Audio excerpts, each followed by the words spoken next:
Greg Collins, DVC for Adults podcast. Me and my wife were once sitting in the hot tub at Disney's Vero Beach, one of our favorite places to go. You all know that by now. And as often happens when you're sitting around with other DVC members, the conversation leads you to DVC. And my wife actually spoke up first. I was kind of surprised.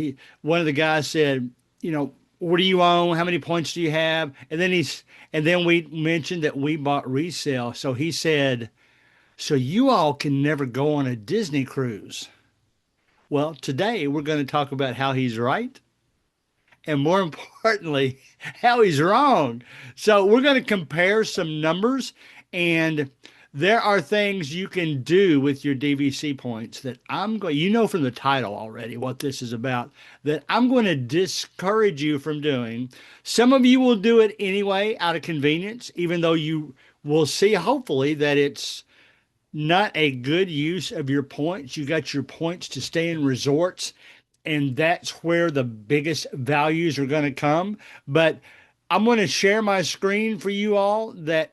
Well, that sounded deep Kentucky, didn't it? I'm going to share my screen and let everyone that is watching the video version of this to be able to see the numbers I'm talking about. And I, again, will make sure I'm specific enough to share that for the audio folks too. You are looking now at a chart from the DVC website on Disney's actual, uh, their own website on points required, DVC points required if you want to trade them in for a cruise, for a Disney cruise. You'll even see here at the top that it calls it the Disney Collection Exchange. By the way, there is a fee if you do this.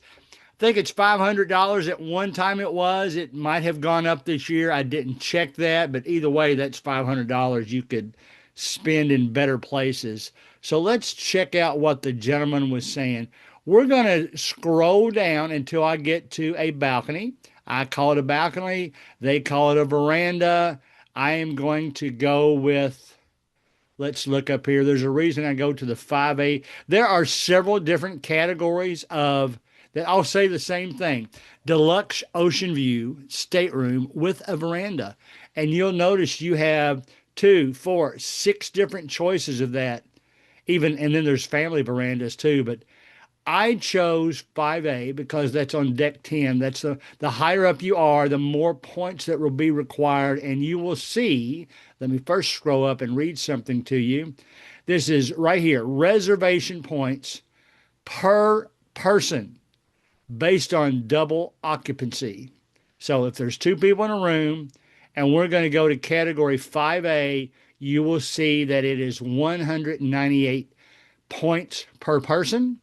That means I'll show you what kind of cruise this is here in just a moment. It is actually, we'll go over here. It's in January of 2027. This is on the Disney Fantasy. It is in the Caribbean, and we'll base that when we go over to the cash page. So keep that in mind. 198 points each. So what is that? That is 396 points for the 2 of you. Keep that in mind. That's a lot of points. I would venture to say, I don't own that many points. There's some of you that do, but this would well take a year's worth of points, if not 2, to get you on a cruise ship. Okay. Now, so that's the DVC requirement. That is a lot of points. Some people still want to do it that way. They think it's easy. They can go right to the DVC website, pay their fee, and be without points for the next couple of years. Now, boy, it sounded like my sarcastic voice, didn't it? We're going to go over to the screen where I actually went into the cruise line website. This is a 5-night Western Caribbean cruise from Port Canaveral, and this just happens to be Pixar Days at Sea. So that's going to be a good one. Disney Fantasy. You'll see the dates are January 29th through 2027 through February 3rd, 2027. It leaves out of Port Canaveral. By the way, Port Canaveral is the main Disney port. I will tell you that we haven't we really haven't taken a Disney cruise for years and years, but Royal Caribbean also uses Port Canaveral. And if you should happen to have a later flight on your return day, on your debarkation day, the Space Center is right around the corner, so consider doing that. All right, look down here what we're looking at. We're looking at the exact same cruise, the same room. You'll see this is a category 5A. There's a picture of the veranda. You've got adult one and adult two both costing $1,775. So two doses of that. Then you got your taxes. And then the total room price, as you'll see here, is $3,789.26. That's how much the cash is worth, or how much it's going to cost you. If we go over here to the other side, I did pick a room on the 10th deck, which is a good one. You will see you have to pay a deposit. These are cash. This doesn't have anything to do with DVC at this point. And if I really wanted to book it, I would proceed to next step and move on. So we saw that the DVC points for a cruise would cost you 396 points. We see that the cash for a cruise will cost you $3,789. Now, how in the world do we compare the two? Okay, let's look at 396 points. And if you see me looking down, it's because I'm on my calculator. There are websites. I'm not going to give you their names. You can find them on your own. If you search for DVC Point Rental, you can rent your points, okay? Most of these organizations are starving for points from DVC owners that they can then turn around, mark up, and rent out to people who want to try DVC but don't want to buy DVC. I will tell you this. They will give you roughly $15 for each of your points that you allow them to rent for you. In fact, they have it's called something to the effect of swap points, which means they'll take care of it. They'll find you a cruise that you want to take and then tell you how many points you will need to swap for that. Now, let's look at this a moment. Let's say that they're giving you 15 points, $15 per point. I want to take that cruise price, $3,789. Let's divide that by $15, because that will then tell you how many points you would have to give to this organization to convert to cash and then pay cash for your Disney cruise. $3,789 divided by those 15 points comes out to let me say that again, divided by $15 comes out to 252 points.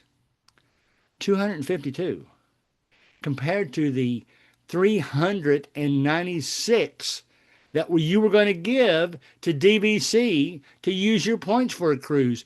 You've already saved over $1,000 right there.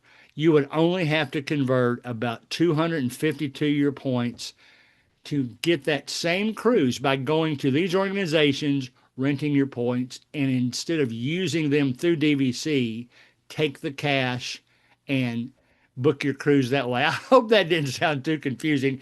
It makes sense in my mind, but I'm a substitute teacher, and I know a lot of times when I see plans on the desk left by a teacher, they knew what they were talking about, and I look at them and I say, what in the world is this?